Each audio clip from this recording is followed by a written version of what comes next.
నమస్తే welcome to our channel నేను మిషాల్ని గత వైసీపీ హయాంలో జరిగిన లిక్కర్ స్కామ్ సంబంధించి నిందితులు ఎవరైతే ఉన్నారో ఇప్పుడు వరకు అయితే సిట్ అధికారికి 3500 కోట్లు జప్తయిందని ఇప్పటికీ సిట్ అధికారి ద్వారా మనకు వెల్లడైంది. అయితే ఇంకా వెలుగులో లోతుగా విచారిస్తే ఇంకా వెలుగులోకి వచ్చే అవకాశం కూడా ఉంది.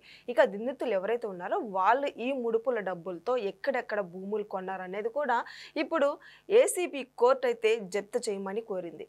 నిజంగా ఇంకా ఈ పరిణామాలు ఏ విధంగా ఉండబోతున్నాయి, ఇలాంటి అంశాలను చర్చించే ముందు స్టూడియోలో ఉన్నారు పొలిటికల్ అనలిస్ట్ శ్రీలీల గారు ఉన్నారు. వారిని విషయాలను తెలుసుకునే ప్రయత్నం చేద్దాం. నమస్కారం మేడం. నమస్తే అమ్మా. అంటే ఈ లిక్కర్స్ కేసుకు సంబంధించి ముఖ్యంగా రాజ్ కసిరెడ్డిది అయితే వెలుగులోకి వస్తుంది.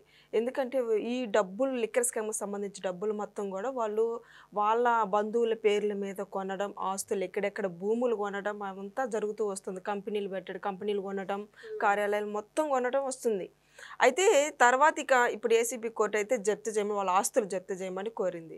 నిజంగా ఇంకా ఎంతమంది ఉన్నారు, ఇప్పుడు ఉన్న వరకు నిందితుల వరకు అయితే ఆస్తులు మొత్తం జప్తు చేయమంది. ఇది ఇంకా ఈ పరిణామాలు ఏ విధంగా ఉండబోతున్నాయంటే ఏం చెప్తారు మేడం?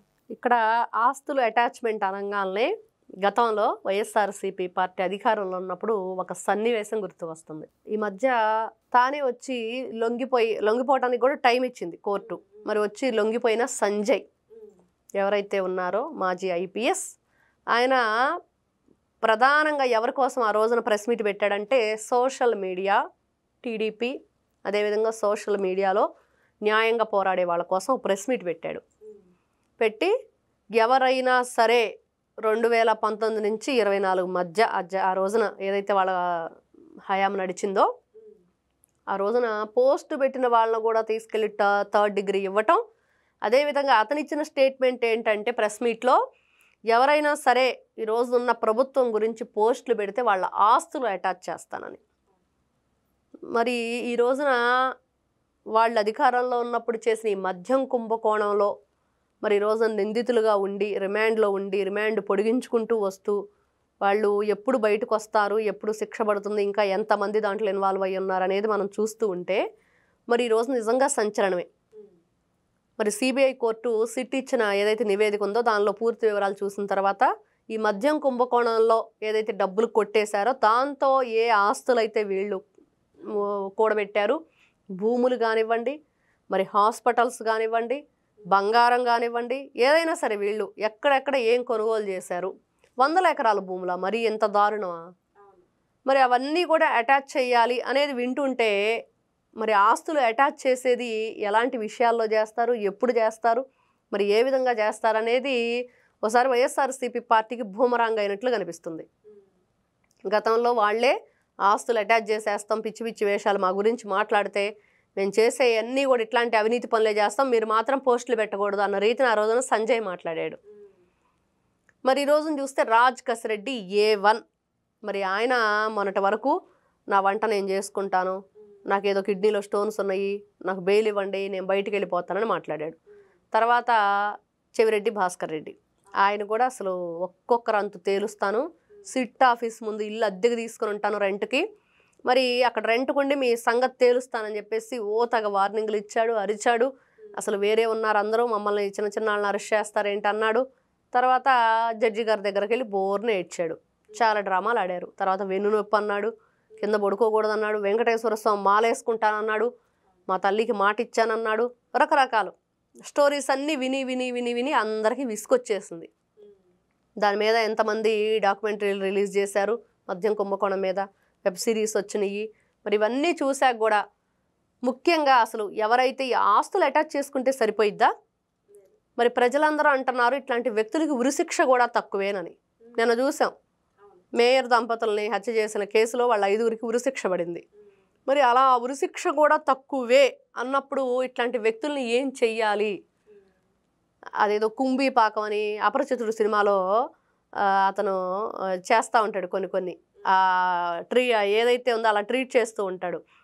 గరుడ పురాణంలో ఉన్న ఇవన్నీ కూడా శిక్షలు అని, అలాంటి శిక్షలు వేయాలి ఇట్లాంటి వ్యక్తులకి. ఎంత దారుణం! తెలిసి మీకు ప్రాణాలు పోతాయి, ఆరోగ్యాలు చెడిపోతాయి, వాళ్ళ అవయవాలు దెబ్బతింటాయి. మరి మనం ఇది చేస్తుంది తప్పు అని చెప్పి తెలిసి డబ్బు కోసం మీరు ఆంధ్ర రాష్ట్ర ప్రజలు కక్కిన కూడికి ఆశపడిన వాళ్ళంతా కూడా ఈ రోజున జైలు శిక్ష అనుభవిస్తున్నారు. ఇంకా అనుభవించవలసిన వాళ్ళు వస్తారు. వాళ్ళ కక్కిన కూడే ఇది. జగన్మోహన్ రెడ్డి అండి బ్యాచ్ అంతా కూడా తింది.